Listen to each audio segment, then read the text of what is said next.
Hey, welcome to the Simple Nutrition Podcast, a show that helps you learn practical and actual nutrition tips from an expert. I am your host, Leonila Campos, a registered dietitian with over 8 years of experience in the nutrition field. Hey, welcome back to another episode in the Simple Nutrition Insights podcast. I am your host, Leonila Campos, registered dietitian. And today I am excited to have a colleague of mine, John Canlas, who's also a registered dietitian. So I'll let him introduce himself and your job title and what you do, and then we can start with the conversation.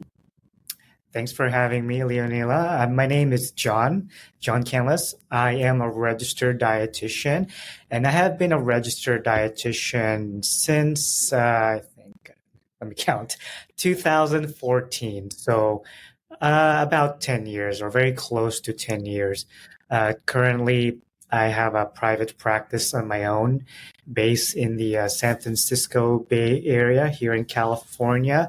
And I've been doing that for about 2 years. Like I started building up slowly. Before that, I was in various roles. I was majority of my career was in management. So I was a director, manager, patient service manager. And then I worked in prison for a long time, for I think 2.5 years.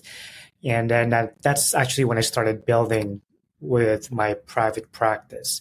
So I took little jobs here and there while I was building my private practice, and now I'm doing it full time. Awesome. Well, welcome to the podcast. And it's amazing how dietitians can go in different areas, right? Not only like hospital which most people think of dietitians, right? Like, or food service, right? Like my food sucks, but we can do a lot more than just like those clinical roles, which are super essential.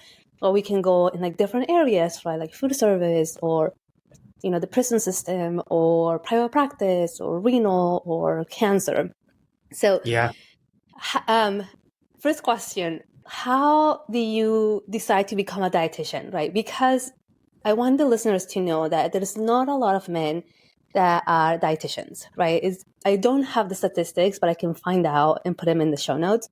Yeah. And there's not a lot of dietitians that are male. And then there are also of a minority group, right? So I think that is also important. So why do you become a dietitian? You actually looked it up, Leonila, before this. Over 90% are women. It's probably higher than that. Over 90% of women and over 90% are white. So that makes me a very, very rare specimen in the dietetics world. So how I got into dietetics or being a dietitian, my first choice was exercise science because I wanted to be a personal trainer. And then as in college, as I started digging into it, I realized you don't technically, quote unquote, need a degree to be a personal trainer. You just need a certificate. And then I wanted something in healthcare because my mom was a nurse, my family was a nurse, and they always encouraged me to be in healthcare for job stability. And I didn't want to be a nurse. I didn't want to be anything other than healthcare, but I knew I liked eating well and I liked food. But at the same time, I wanted to be something stable. So I looked a couple of, careers while I was in college, and I landed on a dietitian. And the reason why I landed on a dietitian, because it's kind of close to like taking care of others, like a nursing or personal trainer, but at the same time, it's not really hands-on, like you're really physically touching them. And I knew in healthcare, there would be like a solid base for a job. And that's where I started. That's when I kind of started my path as a dietitian.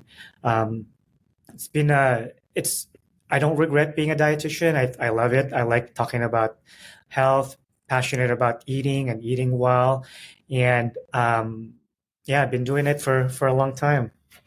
Yeah, awesome. That's really amazing how we come into these roles, right? Into these careers, because it was similar to my story, right? My grandma has diabetes, and so she would share, her not anger, but like frustration as to they're just telling me to we're Mexican, so they would tell her, oh, just stop eating tortillas and rice and beans so you can manage your diabetes. And Yeah. telling that to someone that these are the food that they grew up with, it's obviously very frustrating, right? To them, it's like, well, what am I going to eat? Like, that's all I eat.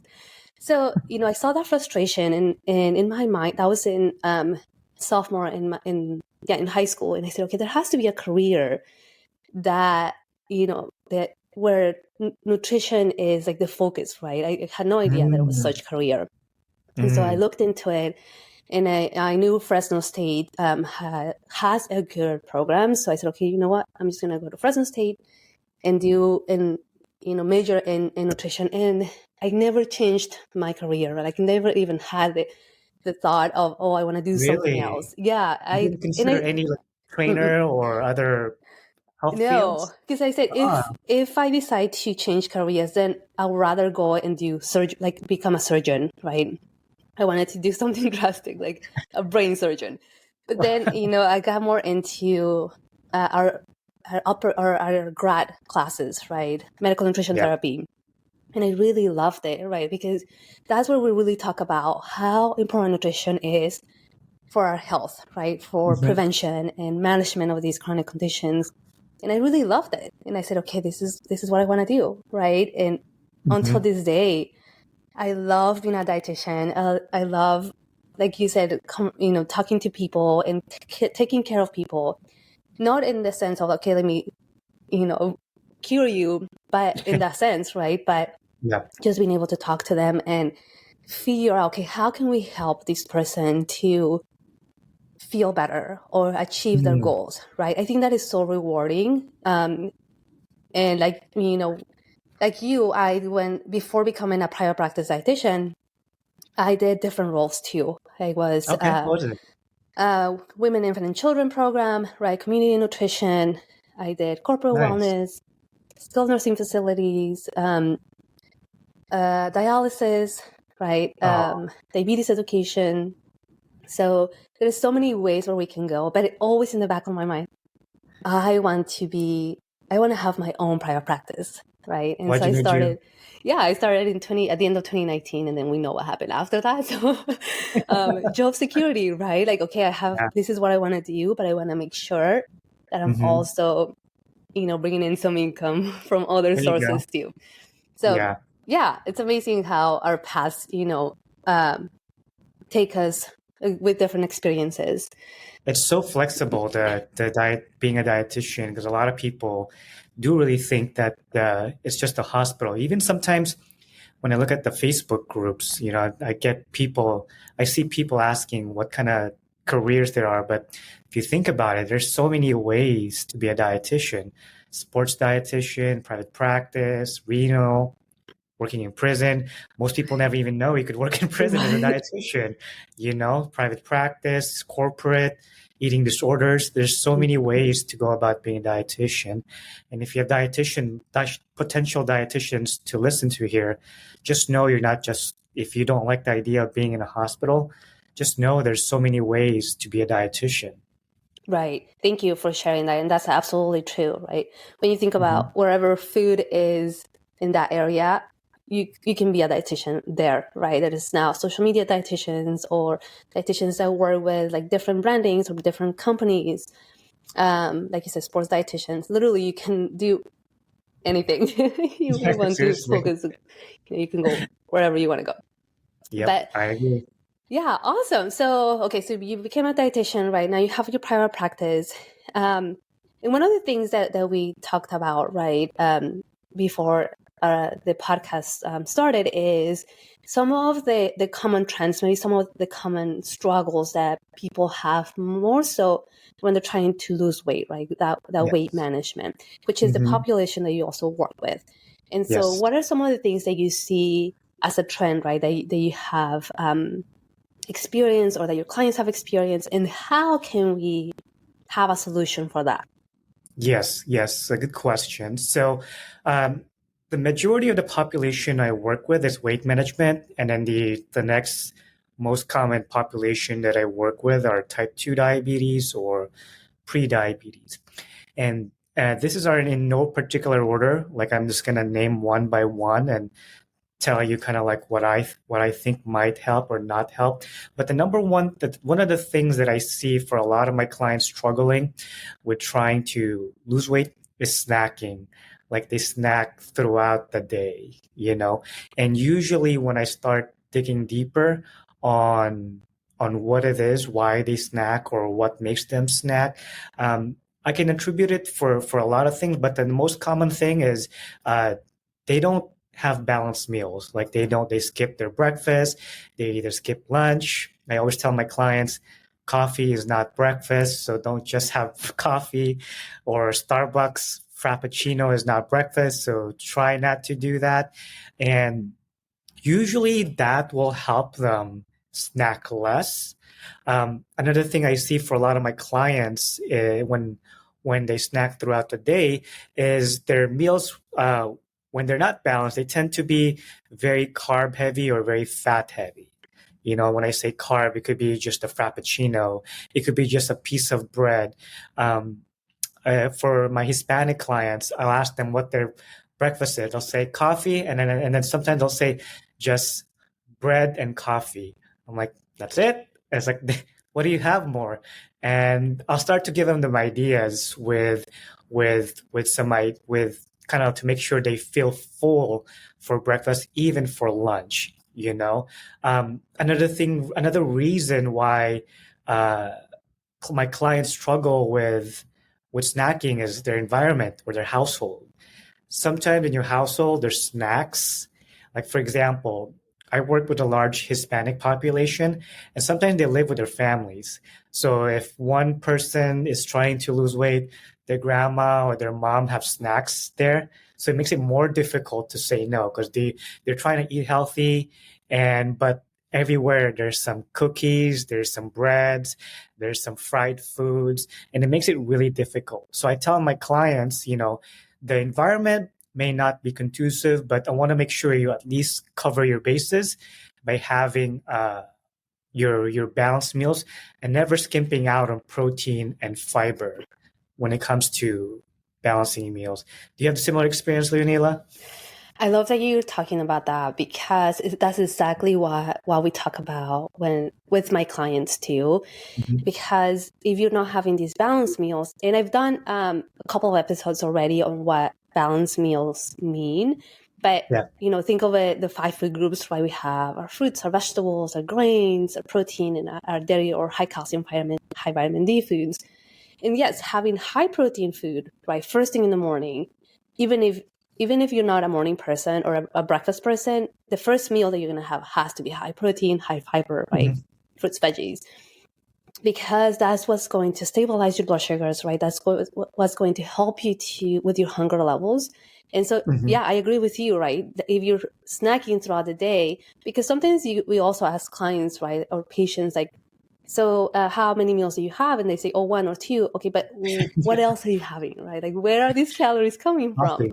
Snacking, right? And yes, we don't see them as a meal, but they still count, right? And so we're not saying, or at least, I can ask you that question too, that snacking is bad, right? But we have to be intentional about our snacks, right? We have to also make them balanced.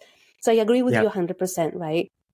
That if we just are mindlessly snacking throughout the day, and they're not balanced, and then we're not having these balanced meals, then yes, we're going to continue to be hungry throughout the day, which makes it I like difficult. what you said, being intentional with snacking, because to me, I neither say good or bad. It really depends on the context. But for a lot of my clients that snack, when they snack, they tend to snack not as mindfully as they should, because sometimes when you skip breakfast, you tend to hungry over the day, so they'll grab whatever's available. Sometimes it'll be like a cupcake or like a lot of nuts or just whatever's there because you're hungry because you didn't eat your balanced meal. So when I tell my clients that if I ask it's snacking good or bad, I kind of have to tell them what in the context is.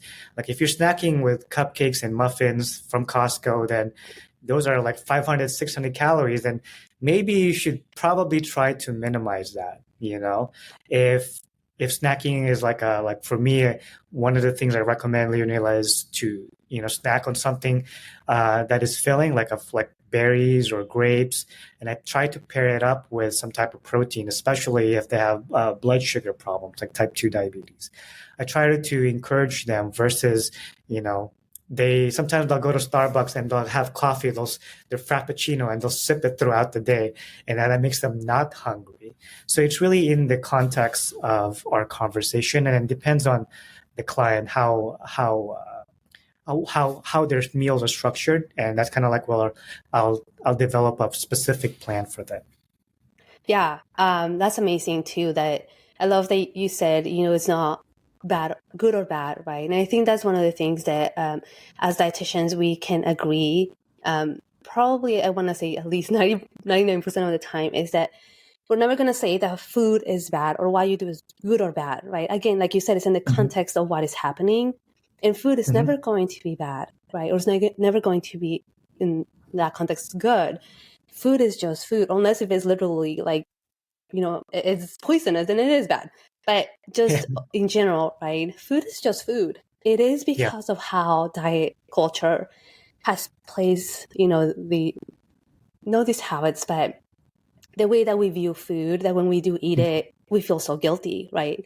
And so then it just creates this whole other issue that we might go into it, we might not, I don't know.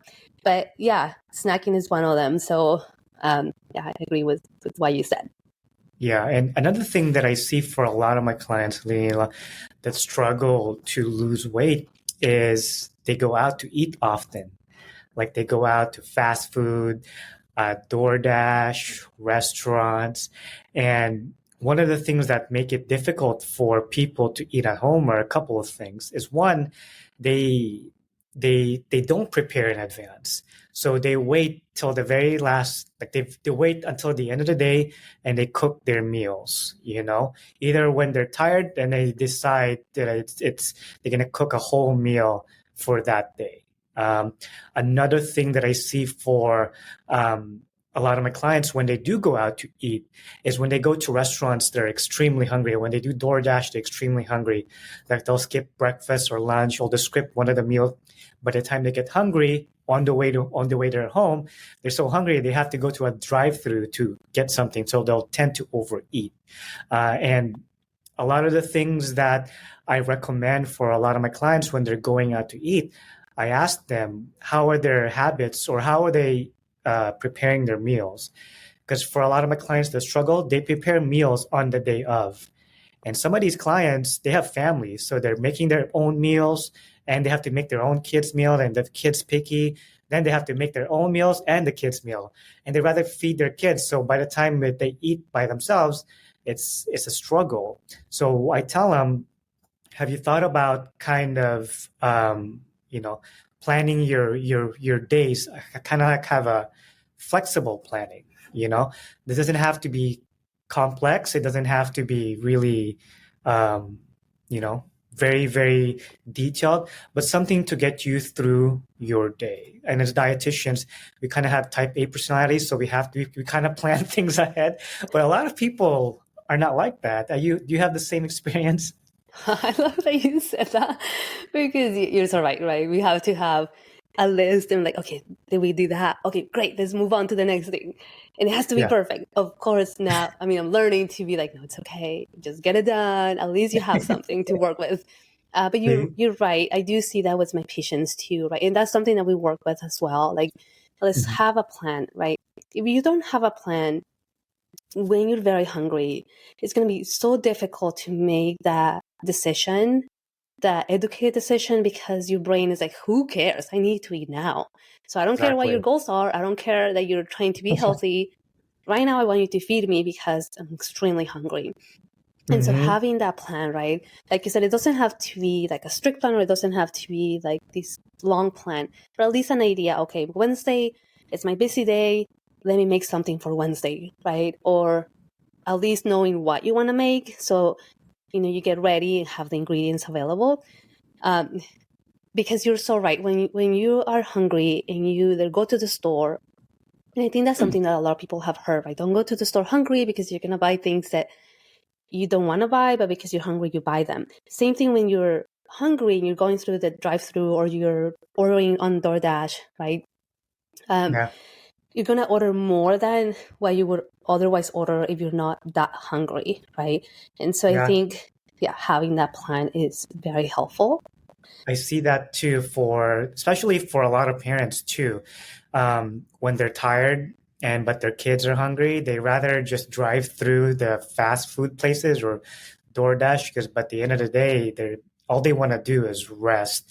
But I tell them to be more proactive when it comes to being grocery shopping. A lot of them, which kind of brings me to my third point, is not planning ahead. Like I ask my clients and my patients, do you know your schedule for the next week? Because for the most part, unless you have a very unpredictable life, a lot of your schedule is very planned. Like you go to work, you go home, you have kids at this day, you pick up your kids at this time, you have their bedtime X, Y, and Z.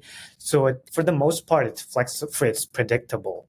And I say to them, if your meals are more predictable, then you have more predictability when it comes to planning your meals. A lot of my clients don't really have a hard time kind of conceptualizing that. So I tell them, your meals doesn't have to be rigid, but you have to keep it flexible. And what I see for a lot of my struggles with that are parents, and maybe you can answer me this, like for you as a dietitian and a mom, how do you prepare your meals? I'm curious how you do your food. Yeah. Oh my goodness, you're putting me on the spot. Just kidding. No, the same way, right? So I have to have an idea of what my week is going to be like. Usually, like you say, there's not a lot of things that come up to me, right? I have a schedule. I already know my schedule ahead of time. And I usually do my shopping on the weekend and I make sure that I have the ingredients that I need for my meals, right? I don't always meal prep for all my meals, but I know, okay, what I want to make, right? And I have that on my mind. And so the day off, okay, this is what I'm making, and then I get it ready. But the same thing with my clients, right? I make sure, okay, let's figure out what's going to work for you and how your week is, right? Because the less obstacles that we have, the less challenges that we have going into our week, right? The more successful we are going to be. And so if we don't have that awareness, if we don't plan ahead, right, it's going to be, again, difficult to make a decision on the spot, right? It's just hard because we're not Yeah, like trained for it, right? It's like, ooh, right. okay, I know what to make, right? When you're stressed and when you're tired and when you're a parent and you have to feed the kids and pick them up, yeah, you become last Yeah, usually. no, I get it. You become last, and another thing I tell my clients is, if you don't want to cook on the day of because you're tired, and I understand how commuting plus working, and sometimes you have a stressful job. You have to have the ingredients for the meals that you think you might want. Keep it simple, especially if you have kids, because having different meals. Like I had a client one time, she had to cook like 4 different meals, one for her, one for her husband, two for her two different kids. So I asked her, no wonder it's hard for you to maintain this. So one of the things I recommended to my client was that have a look a week ahead. Like your kids are gonna want 2 different things. Your husband can take care of himself, so let him be it. You don't have to worry about him. So that leaves you, instead of 4 meals, now you can do 3 meals. And for your 3 meals, I told this client, you make sure you have the ingredients available with you at all times, so you're not like winging it on the day to day. And another thing that I tell my clients, or for any of my patients, is cooking in batches, like kind of like meal prepping, but not in a way that you see it like in a fitness meal where you have like 7 meals ahead of time, just cooking in batches. And because a lot of my clients, they'll just cook for the day of, when instead you can cook for 2 or 3 days ahead. And that makes things kind of simpler to kind of make sure they are consistent. Because what I find for a lot of clients is they'll do well, but they kind of fall off. So cooking in batches reduces that chances, and making sure having a flexible plan throughout the week because your schedule is for the most part it's pretty predictable week by week. Right. Yeah, I love that you mentioned that usually clients do so well the first part of the week, right? Or if you've seen them every 2 weeks, the first week, right? Because they're like, okay, I'm ready, let's go. They're motivated. And then Yeah. something happens, right? And then the second week is like, oh man, like I didn't do anything this week, right? Yeah. So have you had that experience too? Yeah, actually, I do it. I've had that struggle, but I try to um, kind of make up for that. Not every week for me is going to be perfect, and I tell my clients that like not you don't for you to get results, you don't have to be perfect like all 7 days, and to get results. And I tell them my struggles too, because with my kids and my wife's not a dietitian, but I am. So I have the type A personality. So I have to predict the things, I have to kind of watch for things, and I'm used to that. So I have to kind of predict things ahead as things go. So what I do for me, I keep my things simpler.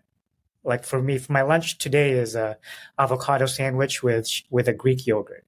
But for dinner, my dinner is already predicted for the next 3 days, and for my wife as well. But for kids, it can be a little bit more complicated, especially if they're picky. So, and that's where a lot of my energy will put in. For me, I'm very simple. So what my strategy is for me, if you like simple things, you want to make sure those things are available for you, so you can put things together in 10 to 15 minutes versus gathering the ingredients, cooking them, chopping them up for 1 hour. And then by the end of the day, you still have to get ready your kids. So having that simplicity, so that way you can predict things, is going to be helpful in reaching their weight loss goals. Awesome. Yeah. Thank you for sharing those tips. Because it is so important to keep it simple, right? A lot of the times, again, we tend to complicate things, and we have a goal and we want to like do these complicated plans and complicated strategies, when it's like, let's start with the basics, right? Let's focus on that and let's see how things go. And let's go, it's your pace, right? That's when also I work with my clients and I tell them, this is your plan, right? I'm here as a guide. I'm here as a mentor. But essentially you have to tell me what's going to work for you. And if you don't know at the moment, that's okay. Let's go with it for the first week, second week. And then when you come back, then you can give me feedback, tell me what worked for you. But I think that really helps because we're not food police, right? We're not like, at least I'm not. I'm not like this strict person that it's going to be like really upset at you for not doing your plan, right? I'm here as a guide, right? I'm here as someone that is going to help you achieve your goals, but you're putting in the work, right? So I think that is important. And I say that to my clients too, especially in our first session, because most of them have never worked with a dietitian. And I tell them, I'm more of as a guide, counselor, mentor, so we can come up with a plan together. Because a lot of them, sometimes they think dietitian, oh, what am I going to do? Are you going to tell me what foods to eat? Are you going to give me a meal plan? You tell me the calorie count? I don't technically say no to all of those, but I tell you, those can be all of our choices. So by the end of our session, we can come up with a plan that works for you at your own pace, because everyone does it differently, right? Someone can do it really, really quick. Someone can do it like an average pace. Some can do it slower for whatever reason. So I like what you said, doing it at your own pace. Right. Yeah. Because we see more success that way, right? Versus like, here's a plan, right? A one size fits all. We know that that's not going to work. And it's just going to be a disservice for that specific person. Exactly. And, we're not the ones doing it. So we're not the ones like struggling with it, versus like creating this plan together and like coming together and be essentially on the same page and checking in to make sure that you're doing well. Yep. So that absolutely helps. Let's see.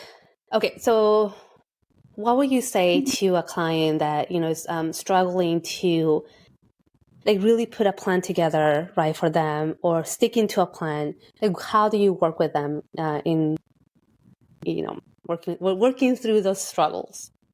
So if they've been trying to formulate a plan over and over, I'll ask them, what made you not seek help before this? What was stopping you? And then the most common answer that I get is because, oh, I think I thought I could do it on my own, or I thought I could figure things out, or I could I try these diets, like the keto or carnivore. Usually that's their go-to. So if someone that is listening to this and is wanting to get results, but for some reason you've struggled many, many times, my best advice from a time efficiency standpoint is seek the help of a qualified professional, a registered dietitian, to kind of get you formulate a plan. Because for when I talk to my clients, they'll say, "Oh, I saw this in social media. I read this, or I saw that. I tried this. I heard that if you blend a banana, it's not the same as eating a whole banana. Or I tried using Noom. I tried using this. All like this is our first time having conversation, and then these are like the things I hear over and over again. Whereas if you just got help, a year or two ago or several months ago, you've been further off. So first advice really is seek the help of a qualified professional. Yeah. And I can't, I'm not in social media so much, or TikTok, but, sometimes I do see it when it comes up, from a client, or I see it on the news, and I'm like, what is happening?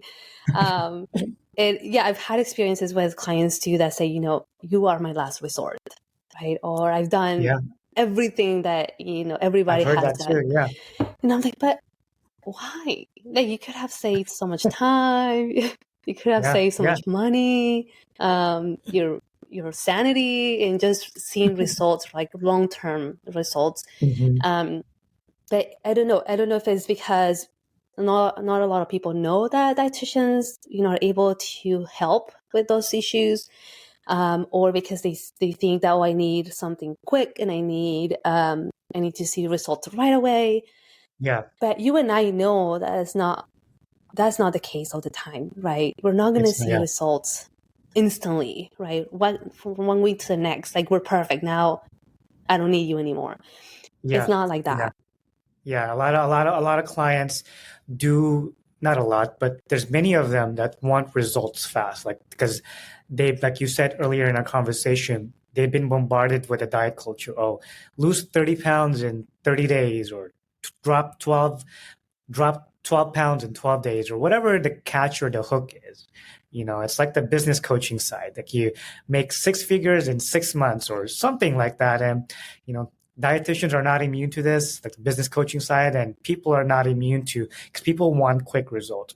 And unfortunately, that's what grabs their attention, and that's what people gravitate to. But you and I know, it's takes longer than that, especially if you have not so good habit, turning them into better habit. It's going to take some time.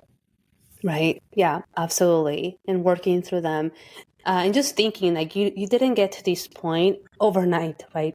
It Hmm. took a while. It took lots of doing things, maybe lots of Yeah. different behaviors to get to this point. And in order for you to be successful long term, right, the Hmm. sustainability of it, you have to think of it that way too. Like, it's going to take me that long, maybe a little less. But Yeah.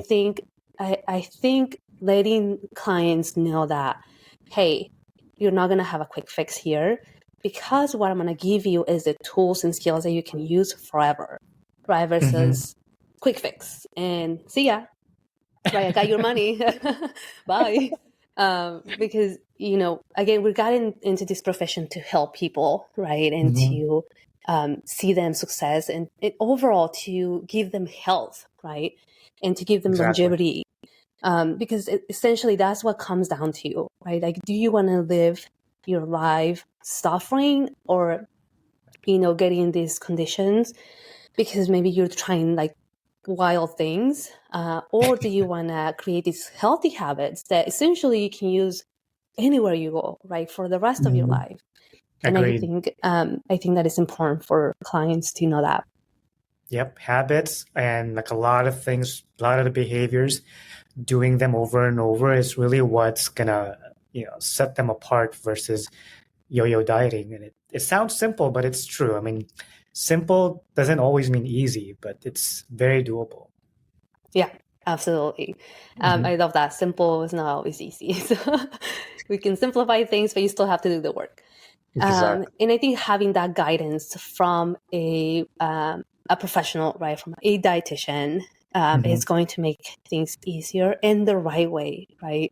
Because you Exactly. are so right. There's so many crazy, wild things out there that, oh, you try that and you'll see weight loss, right? Or you try that and you won't have diabetes anymore. And we're like, Yeah. what? No, like there's not one, and there's not scientific research backing that up.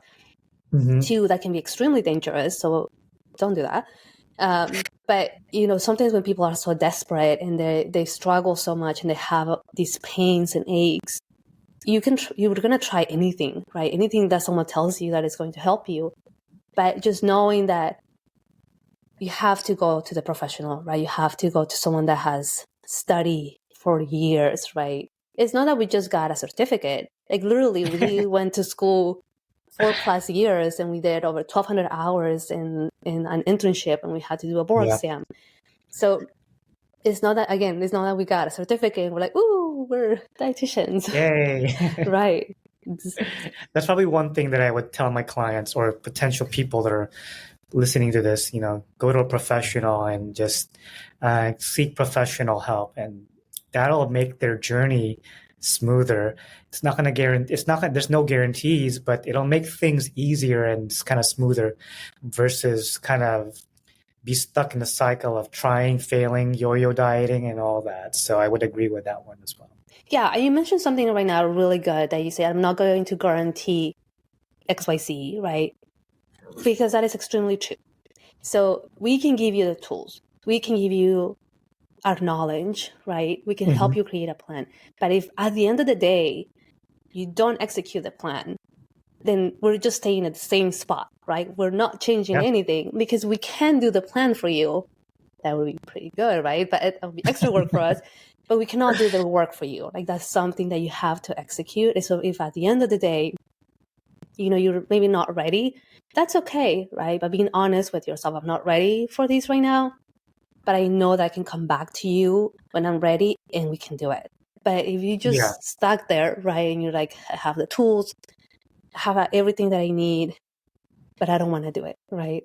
Oh, Or yeah. whatever the case may be, where are we going? Like, we are not going to go anywhere. We can't force someone to not do the work. It's, but so that exactly the results are not guaranteed, but I try to kind of change their mindset on that because I tell my clients, well, do you feel like going to work every single day? I mean, there's days where you don't feel like, do you feel like taking care of your kids every day? I'm sure not all of them will say yes, So, but do they frustrate you? But you still show up, right? And like that's the kind of like the same mindset. Not everything that you're gonna do, you're gonna like.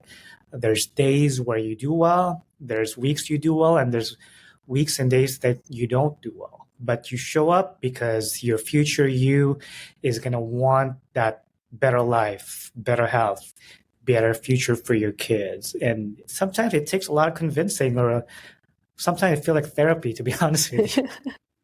Yeah, a lot of repetition, which is totally okay, right? We're here for you, and in the end, we want the best. We want the best. You're coming Mhm. to us for a reason, right? Again, Mhm. it could be because we're the last resort, and you're like, I just need some guidance, or maybe you're like, I've never worked with anybody, and I've never done anything, but I want the guidance from a professional. Perfect, right? Mhm. Again, we're here to support and guide you in your goals. Um, yeah, any final thoughts that you want to provide to the listeners that have these weight loss goals, or that they're finding themselves stuck? Any final thoughts that you want to provide?